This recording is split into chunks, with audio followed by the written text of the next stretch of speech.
right. Good afternoon, everyone, and thank you for joining us today. Last night, the president falsely claimed he would not cut Medicaid and tried to paper over his party's very plan to cut Medicaid. This lie lasted all of 12 hours. This morning we saw exactly what we knew all along. The Republican Party is united in their drive to cut Medicaid and rip health care from millions of seniors, disabled Americans, children, and so many more. This in and of itself is troubling and against the wishes of the American people, but it gets worse. And at the very center of it all, their ultimate goal, what everything is working towards, is a massive tax break for the very wealthy. That is the whole ballgame. This whole process to find room in the budget for those cuts is consuming the House, the Senate, and the White House. The White House is scrambling, sometimes illegally, to fire doctors at the VA, lay off cancer researchers, and so much more. Republicans in Congress are haggling over whether they're going to do this in one bill or two bills. The Senate and House are fighting each other to see who should go first. To be honest, none of that process really matters to the people of my state. What matters is this: who gets the tax cuts and who is going to pay for it. So today we land on their number one target to pay for these tax breaks: Medicaid. Medicaid provides health care to over 70 million Americans, including over 30 million children and 8 million seniors. Medicaid provides essential care for about 10 million adults with disabilities. Medicaid helps almost 2/3 of all nursing home residents have a safe roof over their heads, and the list goes on. That's right. Congressional Republicans are ripping away health care from our most vulnerable to fund tax breaks for their wealthy friends. Now, the Republicans know that cutting this program is a political vulnerability. They know that taking health care away from a grandmother or a low-income kid is not going to poll well. They basically said as much. So they are already lying about their plans and saying these cuts will be painless, only going after fraud and abuse. Well, let me be the first to say that these cuts will not be painless for the hundreds of rural hospitals that rely on Medicaid to keep their doors open. And it won't be painless for the 15 million Americans living with disabilities, or the 5.6 million seniors who are in long-term care who would have their insurance ripped away. And it won't be painless for the more than 20 million Americans who could lose their insurance if congressional Republicans come after Medicaid expansion. These cuts won't just impact red or blue states. Wisconsin will be hit just like its neighbors. For instance, in both Wisconsin and Iowa, about 20% of our population gets health care from Medicaid. Americans everywhere will feel their health care being ripped away, and when they do, it's Republicans who will have to explain to their constituents why. And there's a simple answer: to give tax breaks to billionaires. They are taking away your health care so that rich people don't have to pay their fair share. Donald Trump promised to lower costs for American families. He lied. Now he is going to kick grandmothers and children off their health care, jacking up costs for families, and going against the wishes of over 70% of the American people who want Medicaid protected, including a majority of Republicans. So I am here to ask my Republican colleagues and the president some questions. Are they planning to kick a grandmother off her health care, or a vulnerable child, a decorated veteran, or a hardworking single mother of 3? Gut funding for nursing homes and rural hospitals? This is a warning to our colleagues. Hands off Medicaid. While Republicans bend over backwards to pad the pockets of billionaires. I'll stand up for working families in my state and across this country. Cuts of this size will endanger the health and lives of millions of Americans. I, for one, plan to stand up for my constituents and call out this massive grift. And now I'd like to turn it over to Senator Peter Welch. Thank you, Senator Baldwin. I'll answer those questions. The answer is yes. They want to stiff our veterans. Yes, they want to evict the grandmother from the nursing home. It's really astonishing what's happened in this last month. The president has gone on a lawless rampage. He's totally disregarding the authority of Congress on the budget. Regrettably, our Republican colleagues are relinquishing their authority and responsibility as an independent branch of government. The president is saying things like Ukraine started the war. When I talk to Vermonters, their heads are spinning. There's no stable ground underneath them, and they wonder what he's up to. And what he is up to is trying to achieve the first, second, third, fourth, fifth, and sixth priority of his administration, cutting taxes for billionaires. Literally, that's what he's doing. The math doesn't add up, and the only way he's going to be able to do it is go after Medicaid, and he's all in on doing that. And it's really an appalling agenda. Now, when you think back about his address at the inaugural, I didn't hear anything about affordability. I didn't hear anything about working families trying to deal with child care. I didn't hear anything about the cost of housing, which in every one of our states is brutal. I didn't hear anything about affordability, nothing. And then he gets into office, supposedly loving Medicaid, supposedly being a tribune of working folks who are having trouble at the end of the month paying their bills. And the number one agenda item for him is cutting taxes for billionaires. The families be damned. These Medicaid cuts are brutal on each one of our states, but in Vermont, we've got about 25% of our families who get Medicaid. And it's kids, you know, why not stiff them? And it's a lot of older folks who are in the nursing homes. 2 out of the 3 beds we have in Vermont are Medicaid supported. So this is going to be trauma for the families directly affected, trauma for the state budgets, where each of us has legislatures that are trying to keep things together in the onslaught of the Trump attacks. So bottom line here, the agenda is clear. It is really tax cuts for billionaires.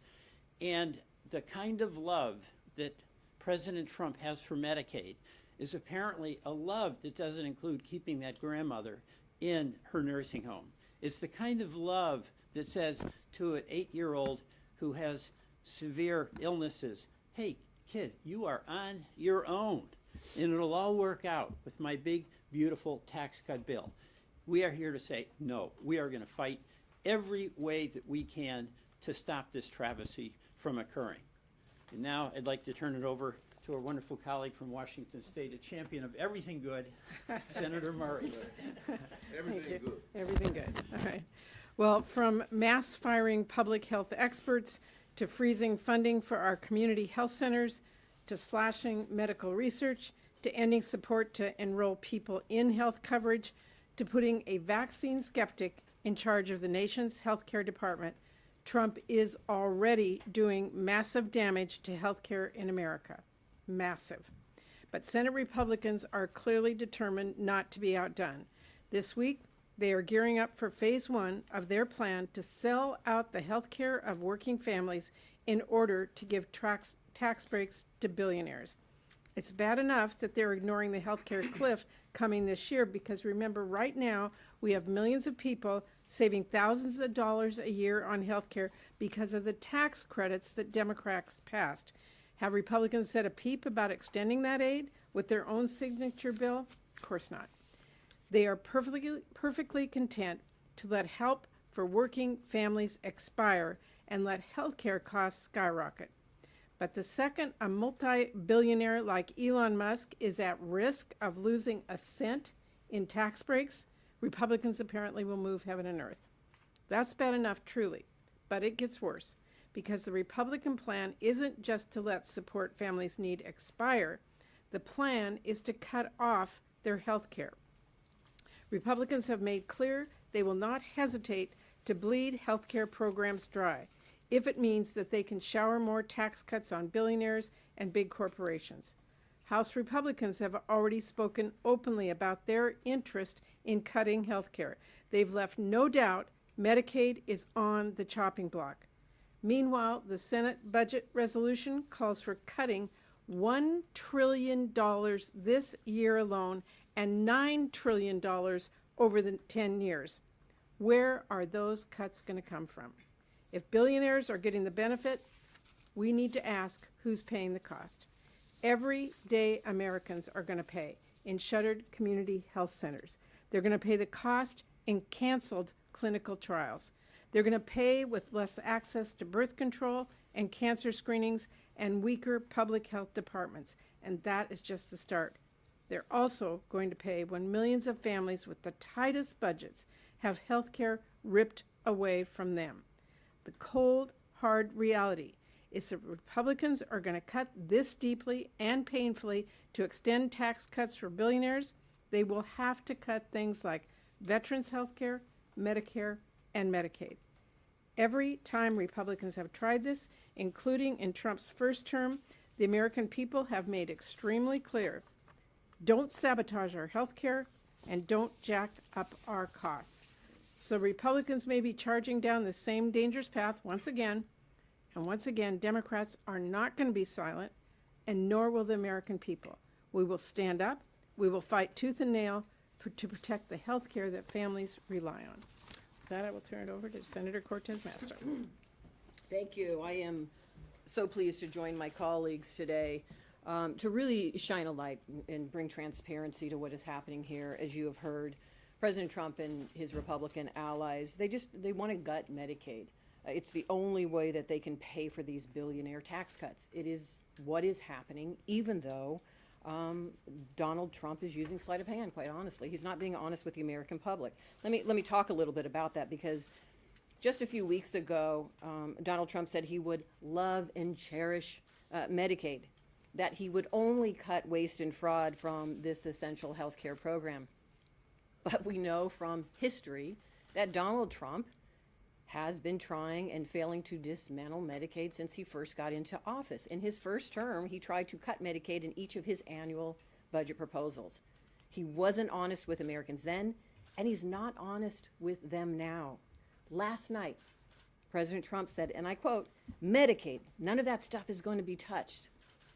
Then this morning, he endorsed the House Republican budget bill that is going to slash billions from Medicaid.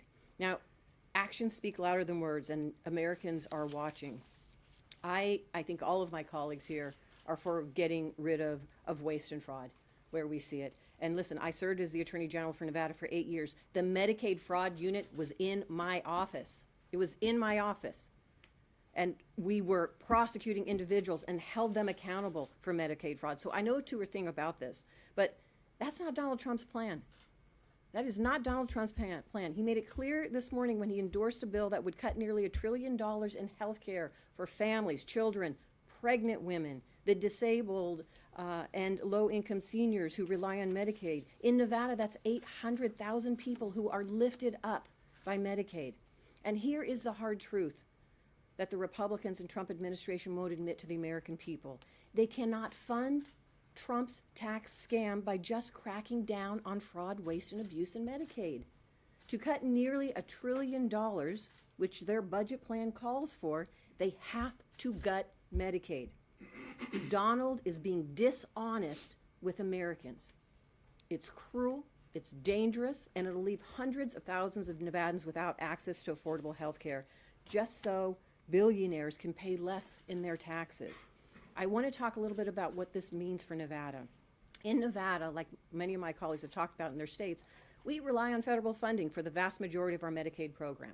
Without it, policymakers in my state will be forced to make hard choices, cutting payments to providers, cutting Nevadans' health care benefits, or both. if my state, if Nevada is forced to cut payments to providers, that will mean more healthcare clinics will close. Few doctors will be incentivized to come to work in Nevada, and the providers who remain will be forced to cover their losses by raising prices on patients. Either way, Nevadans pay the price whether they're with their hard-earned money or with their health. And by the way, it is going to hit the hardest in rural communities, in rural Nevada. Across this country, our rural communities rely on Medicaid. And I don't care whether you're blue or a red state.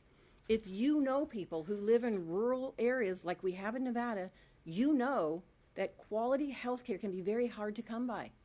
Wherever a provider is located, no matter how far away, that's where they have to go. In Nevada, sometimes people have to drive 2, 3, or 4 hours just to access health care in my state. And if our rural hospitals start to close up shop because of Donald Trump's plan to gut Medicaid, it would devastate rural communities, including in Nevada, and we just cannot let that happen. Again, we have to shine a light on what's going on here. Yes, we are going to fight. Yes, we are going to push back. But most importantly, we have to make sure the American public understands. Dishonest Don. He is not telling the truth in what he is trying to do here. It is a sleight of hand. I'm from Vegas, man. I know hustle when I see it. And that is exactly what is happening right now. And he's going to do it on the backs of the American public so he can help his billionaire friends. And now, with that, I'd like to turn it over to my good friend Maggie Hassan from New Hampshire. Well, thanks, Senator Cortez Masto. Like my colleagues with me here today, I am here because Granite Staters are truly alarmed by the Republicans' attempts to pay for tax breaks for billionaires by effectively ending Medicaid as we know it. These Medicaid cuts will hurt people in communities in every corner of the country. These cuts will harm millions of families across the country, people who matter, and they depend on Medicaid every single day. Who are these people on Medicaid and the Children's Health Insurance Program? Well, in New Hampshire, the most recent figures show that these programs cover more than 180,000 people. That's over 10% of the population in New Hampshire, including nearly 90,000 kids. It covers over 15,000 people with disabilities, covers nearly 10,000 seniors, and nearly 10,000 Granite Staters struggling with addiction depend on Medicaid for medication-assisted treatment, which is the gold standard for addiction care. As governor, when we expanded Medicaid, we did it with Republican support. It was a bipartisan effort because even though we didn't agree on everything, we understood that we are all better off when people are healthy. When more people are healthy, when they are free from chronic illnesses or addiction, more people can work and our economy gets stronger. We also expanded Medicaid because we understood that in a great country like ours, there is nothing American about turning our backs on our neighbors or leaving seniors who need nursing home care to fend for themselves. In this country, everyone should be free to get ahead and stay ahead. This is America, and this is the country where everybody counts and matters, which means everybody needs and has to have access to quality, affordable care. If the Republican budget passes, it will be the end of Medicaid as we know it. More people will get sick, our economy will be weakened, and families will be hurt. And I just want to say one other thing. When we expanded Medicaid in New Hampshire, one of the groups of people who were really helped were people who were too sick to work. For instance, they might have been laid off, so they didn't have health insurance anymore. Their chronic illness got worse. They could only get health care when it got really emergent. Then they would sink back into chronic illness again, and they were never well enough to work, and it was this vicious cycle. When Medicaid expansion came around, those people got health care. And I still remember the people who came up to me and told me that they hadn't been able to look for a job or work for over a year, let's say, after a layoff. They got Medicaid expansion, the health care they needed, they got to work, they got off Medicaid, and they got onto private insurance. So this is a really important program for people all across the country with chronic who want a workforce that is ready and able and healthy enough to work. The American people deserve to know why support for a child with asthma or treatment for someone struggling with addiction should be sacrificed to pay for another tax break for multi-billionaires. So I urge my Republican colleagues to follow the bipartisan example we set in New Hampshire and in many other states. They need to reverse course, and they need to stand up for Medicaid, because when they stand up for Medicaid, they're standing up for the people of their states. Thank you. Oh, and I am now turning it over to the wonderful senator from Georgia, Senator Warnock. Thank you so very much, Senator Hassan. Great to be here with all of my colleagues. A budget is more than a fiscal document. It is also a moral document. Show me your budget and I'll show you who you think matters. Who's in and who's out, who you think is expendable, where your priorities are. And as we take stock of what the Washington Republicans are trying to do now, this budget, if it were an EKG, would suggest that Washington Republicans have a heart problem and that they are in need of moral surgery.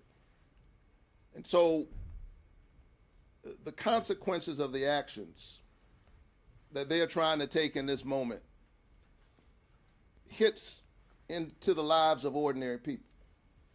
I think too often those of us who work in this space and those who cover us sort of cover the politicians. And when the politics becomes about the politicians, we lose sight of where and how this actually matters for ordinary people. What they're trying to do is both immoral and impractical. I have been working in this healthcare fight for years, long before I decided to run for the United States Senate. I was fighting for healthcare in Georgia. I remember when we passed the Affordable Care Act, how glad I was that that happened. And I went into the Georgia Capitol and staged a sit-in in the governor's office, because that governor and the next governor and the governor after that have all refused to expand Medicaid in Georgia. It suggests that politicians have a heart problem. Jesus said, where your treasure is, there your heart will be also. Dr. King, who pastored the church where I now serve, said that of all the injustices, inequality in health care is the most shocking and the most inhumane. They are busy trying to pass a tax cut for the wealthiest people in America, billionaires and millionaires, and they're doing it on the backs of ordinary people. This cannot stand. And so we will continue to hold them accountable, and we encourage all of our constituents to hold them accountable. And so, because I've been focused on this issue, glad now to serve on the Finance Committee under the great Ron White, and we'll be focused on these issues. But I got arrested in Georgia trying to get health care for folks, staging a sit-in in the governor's office. In fact, I got arrested in this Capitol in 2017 when they were trying to do the same thing, pass a $2 trillion tax cut at the expense of the poor and the farm bill, at the expense of the children's health care program. But I decided to move from being an agitator to a legislator. But we got to keep on agitating, even if it's inside of these halls. And so when I came to the Senate, I talked to all of my colleagues here in the Democratic caucus, and they agreed with me that we needed to provide Georgia and other non-expansion states some more incentives to expand. And so remember, we got $14.2 billion for the non-expansion states to expand, $2 billion just for Georgia alone. And you know what Georgia did? Georgia left that money on the table and left over 600,000 Georgians in the health care coverage gap. Some got the message. North Carolina took those incentives and they expanded, a purple state. Kentucky expanded. And so now they're trying to go after these incentives. They want to go after the tax credits that will allow people to get health care, and this has consequences on the lives of ordinary people. We've seen a dozen hospitals in Georgia close over the last decade. And those hospitals could be open with paying customers if they could get access to Medicaid. When I think about this, I often think about Heather Payne, who is a traveling nurse from Dublin, Georgia. Georgia has a healthcare program, if you want to call it that, that has not enrolled 10,000 people yet. And Heather Payne is one of those people stuck in the gap.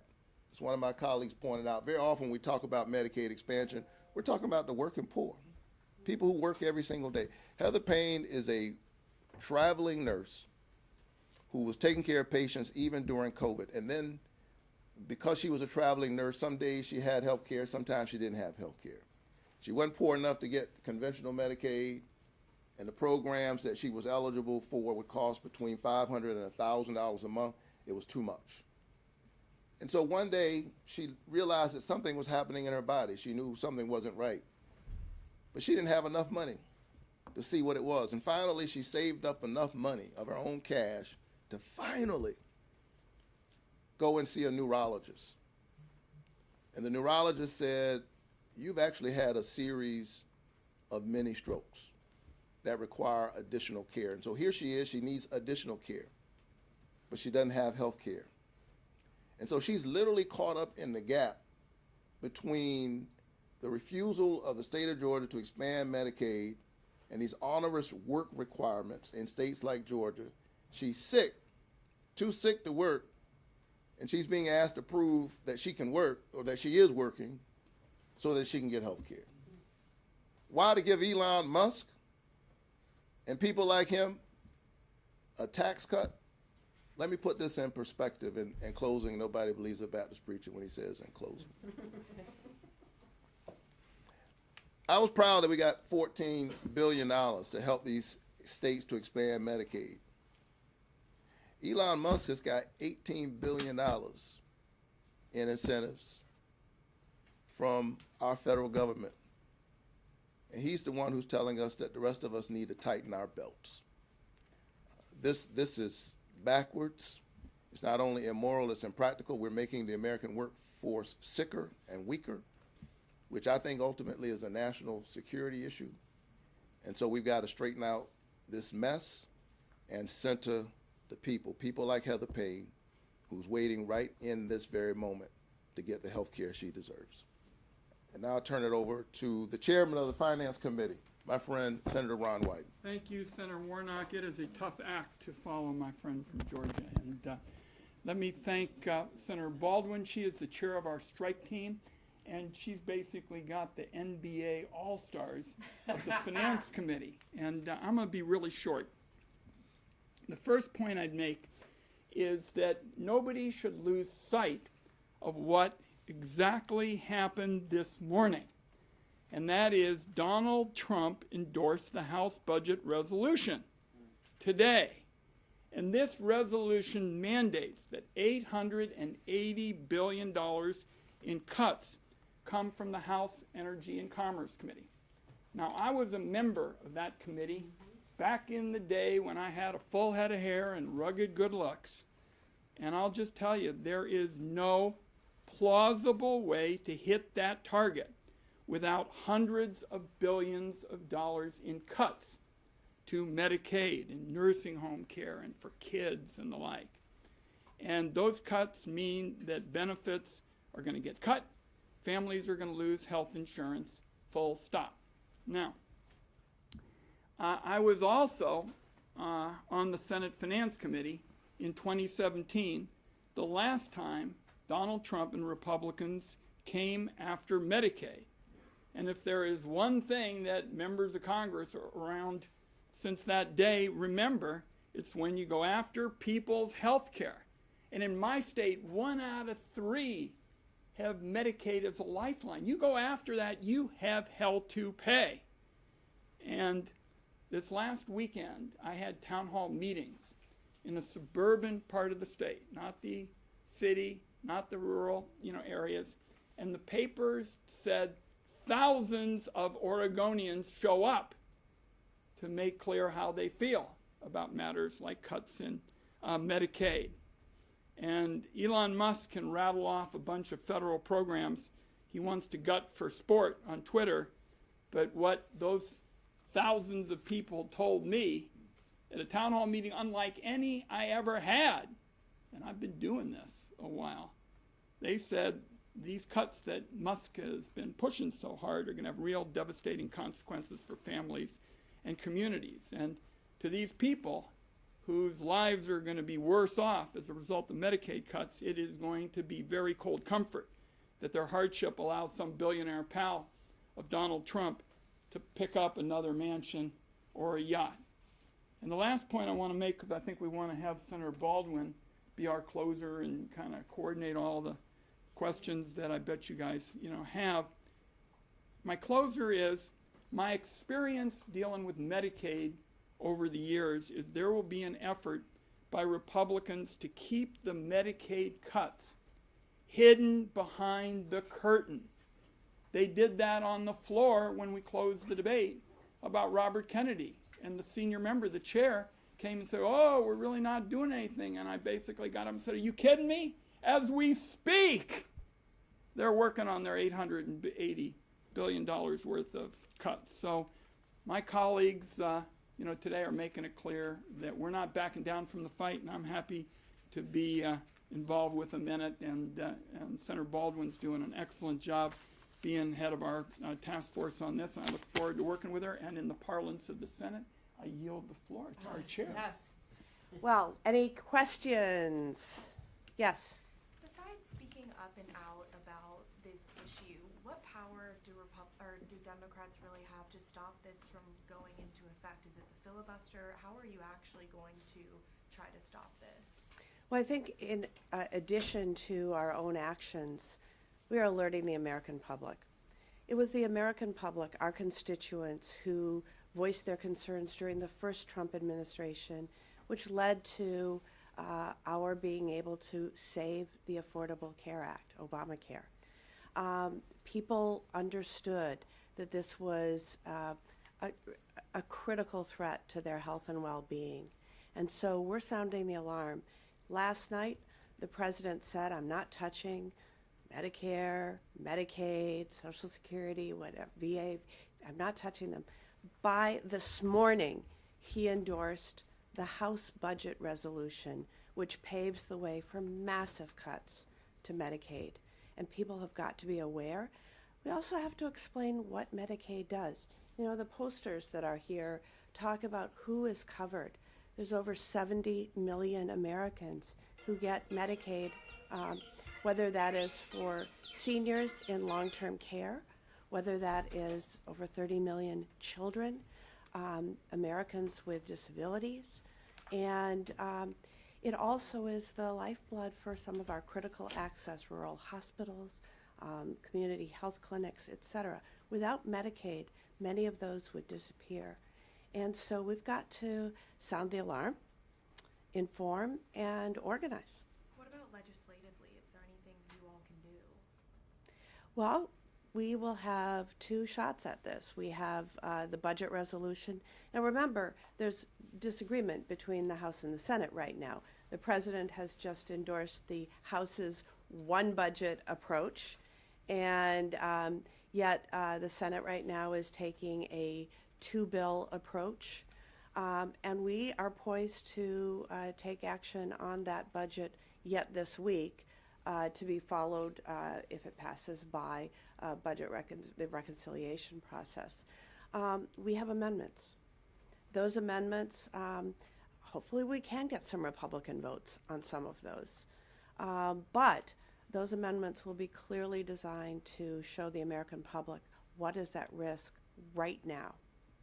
Anyone else, please? If I can just add to be clear here on this budget reconciliation process, the Republicans have complete control of this. These are majority vote thresholds. So this is up to the Republicans about whether they are going to go through with the president's commitment to cut taxes for multi-billionaires at the expense of the Medicaid program and other critical programs that the American people rely on. This is what the Republicans are in control of, and it is on them if these Medicaid cuts go through. Have you spoken to Republicans in the Senate that are against these kinds of Medicaid cuts? Well, look, the news of the last 24 hours is pretty new, but we intend to do that. And, you know, this is an issue that affects, as I said in my remarks, blue states, purple states, and red states. And in some cases, the more rural your state, the more severe the ramifications are for deep Medicaid cuts. And so I do hope that not only will we be speaking with our Republican colleagues, but that their administrators of critical access hospitals, the chief medical officers of community health centers will also be reaching out and sharing the ramifications of these cuts with them. Time for one more question. Yes.